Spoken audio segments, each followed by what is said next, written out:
The Haunting of McDonald's. In the small, unassuming town of Greenwood, an old McDonald's franchise stands at the town's edge. Once a popular family spot, the restaurant now harbors a dark secret. Ever since the tragic demise of its beloved mascot, Smiley the Clown, whose real name was Robert Clifton, known for his dedication and love for entertaining children. Robert's mysterious death led to rumors of his spirit haunting the McDonald's. The tale unfolds through the eyes of a group of teenagers. Mike, the rational skeptic. Sarah, the curious aspiring journalist. Jake, the thrill seeker. And Emily, the empathetic peacekeeper. Drawn by the allure of the legend, they decide to spend a night at McDonald's, not realizing the extent of the horror that awaits them. The night shift staff start to experience unsettling phenomena. Inexplicable laughter echoes through the restaurant, shadows dart in the periphery, and the Smiley mascot costume appears to move independently. Outside, a menacing storm builds, enhancing the eerie atmosphere. Initially, the teenagers find the spooky occurrences amusing. However, their amusement turns to fear as Sarah discovers newspaper clippings revealing Robert Clifton's death was potentially due to betrayal by his colleagues. The situation escalates when a group of disrespectful customers enter, mocking the legend of Smiley. Their mockery seems to ignite a dormant wrath within the spirit. The mascot costume, influenced by an unseen force. As the storm reaches its zenith, so does the paranormal activity in the McDonald's.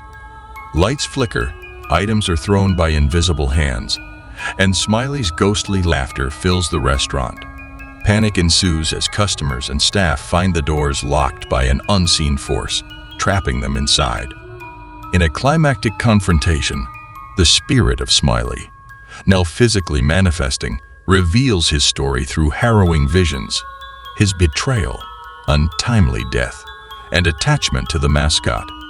Seeking vengeance for his mistreatment, the spirit targets those who disrespected him. Teenagers and a few employees frantically try to find a way to appease the vengeful spirit. Mike, realizing the gravity of their situation, offers a sincere apology on behalf of everyone. Acknowledging Robert's devotion and tragic end, despite their efforts, it's too late. The restaurant plunges into darkness, followed by a deafening silence. The next morning, police arrive to find the McDonald's empty, with no trace of the people from the night before, except for the missing mascot costume. The McDonald's Paradox. In the bustling city of Eastbrook, Kevin, a young man seeking a fresh start, begins his first night shift at a local McDonald's. The restaurant, a 24-hour establishment, seems ordinary enough, but Kevin soon realizes this job is anything but typical. As his shift progresses, Kevin starts to notice odd occurrences. Unexplained cold spots, flickering lights, and the feeling of being watched. Initially dismissing these as quirks of the old building, he grows increasingly uneasy when he sees shadowy figures in the security cameras that vanish when he looks directly at them. As the clock strikes midnight, a sense of dread settles over the restaurant. Then, inexplicably, Kevin finds himself back at the start of his shift. Confused, he tries to convince his co-workers and the few late-night customers of the time loop, but they dismiss his claims as exhaustion. With each repetition of the night, the occurrences become more intense and terrifying. Ghostly apparitions whisper secrets in forgotten languages.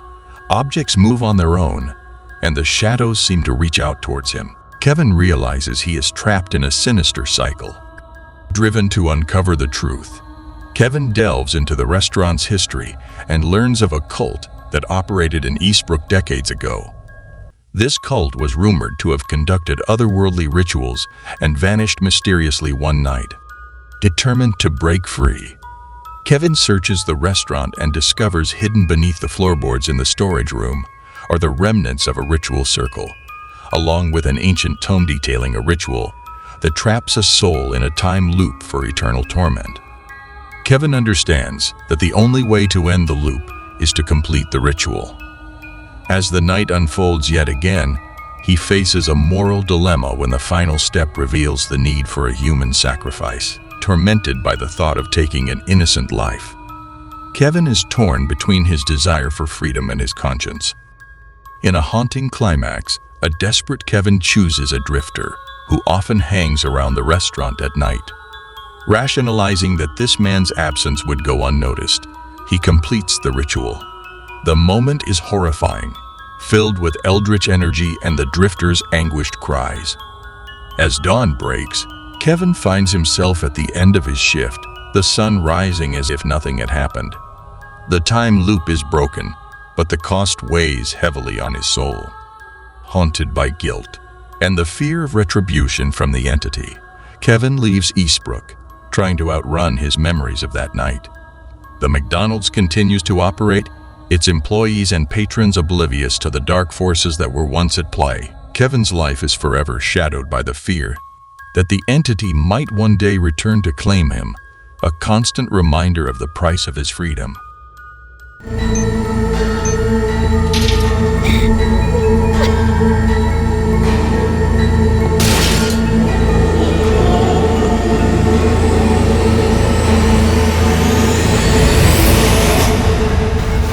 Curse of the Happy Me, the Toy Maker's Revenge. In the quaint town of Maplewood, the local McDonald's releases a limited edition Happy Meal toy line, designed by the renowned but eccentric toy maker, Edgar Mallory. These toys, adorable cartoonish figurines, quickly become a sensation among the children. However, soon after the release, strange occurrences begin.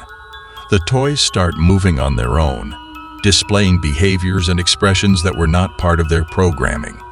Initially dismissed as a technical glitch, the situation escalates when the toys begin to exhibit malevolent tendencies.